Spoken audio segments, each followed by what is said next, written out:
Well, Danny, many congratulations. A comprehensive performance against second. How pleased are you with that? Yeah, I think you summed it up very well there. Very professional performance. I think we dealt with their threats really, really well. I thought we brought our threats to the table, and it was great to have a nice clean sheet. Even at the end there, of a minute or so to go, you know you've probably won the game, but you're just hoping it isn't marred a little bit by a late sloppy goal to concede, because you know, a lot of people have said, especially after sort of 4 goals at Bromley, and people forget how good we've been defensively all season, and especially for Harry, because like I say, concedes 4 at Bromley, and people forget the 2 absolute worldie saves he makes. So for him to get a clean sheet was great. Really pleased for Harry. But as a team, as a football club, we're in a really good place. It's 11 games, 23 points clear. We're not silly. We know we're in a good place. But by no means is anyone getting carried away in that dressing room. 100 goals, another marker. Then, if we're talking about statistics, how proud are you as a group of that particular tally? Yeah, there's so many talent. The only talent, you know, the only achievement we want is to lift the trophy in the season for all those supporters that follow us everywhere. So yeah, the time for records and stats that I'm being told, positive stats by the way, they're good ones. It'll be the end of the season. You know, in the meantime, we just got to keep ticking off these games, getting as many points as we can, and hopefully winning the league. That was a big win tonight. A big win. They're a strong team, they're a physical team. They put it in the box and they put you under pressure. And every single player, including the subs tonight, stood up and was counted. It's interesting that you mentioned that. I mean, the mathematics are what they are and have been so for such a long time. But how much did it feel like a re-establishment, if you like, after the drop points recently? Yeah, listen. When the team who's runaway leaders at the top has a couple of points dropped, people are very quick to jump on the bandwagon, aren't they? With, you know, saying things are wobble and blips. And listen, that's fine. You know, we haven't been affected by any sort of outside noise. We're disappointed more than anyone to have got the 2 points out of the 9. We wanted to get 9 out of 9. So please don't think that we were celebrating with points here and there. What we have been pleased about and maintain the motivation and the support of the players in our camp is to look at the league table. You know, that doesn't write itself. You've written that, lads, and us as a football club have done ever so well this year, and that today hopefully is another step towards the promised land.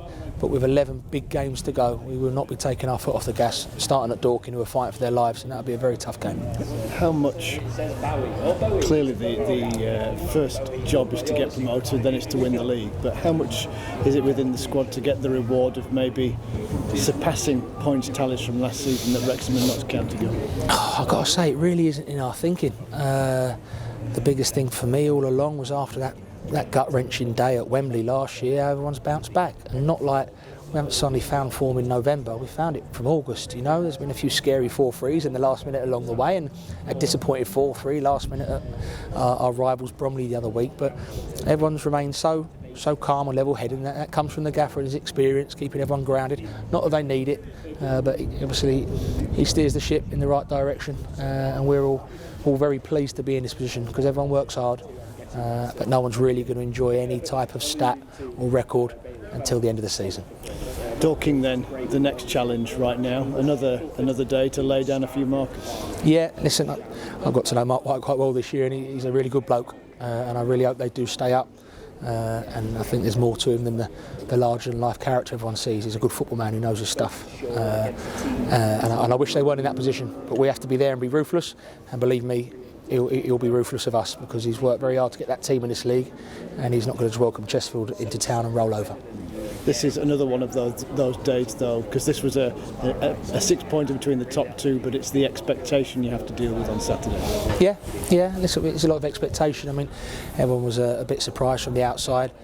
You know, we only drew against Ebbsfleet with a second bottom, and they've gone on to have an absolute unbelievable form, haven't they, since that game.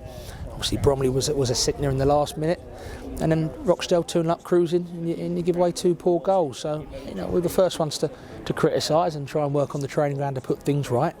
And even if the result hadn't gone our way today, I'd probably still be giving the same rhetoric about what a great season, look at the league table, whilst knowing that, come on lads, let's get that win. So to go through without a win, none of us wanted that. But the 4th one, we certainly put it right tonight. Just finally, there were 700 odd Spireites in the away end today. I mean, that's a massive following for a Tuesday night when everybody will be at work bleary-eyed tomorrow, yeah. But what an attendance. Yeah, and hopefully it'll be a bit easy for them to get up tomorrow with their alarm clocks going off at silly o'clock, knowing that we're 23 points clear. Like I said in my press before, it is very, very much appreciated. Supporters of the players, are so grateful for the support. We want to do it for ourselves, we want to do it for the football club, and we want to do it for the supporters. There's 11 games to go, and we've got to make sure that we carry on with this professionalism and the performance level. The manager bangs on about the performance level, and then the result will follow, and hopefully good times will come, but 11 big games to go.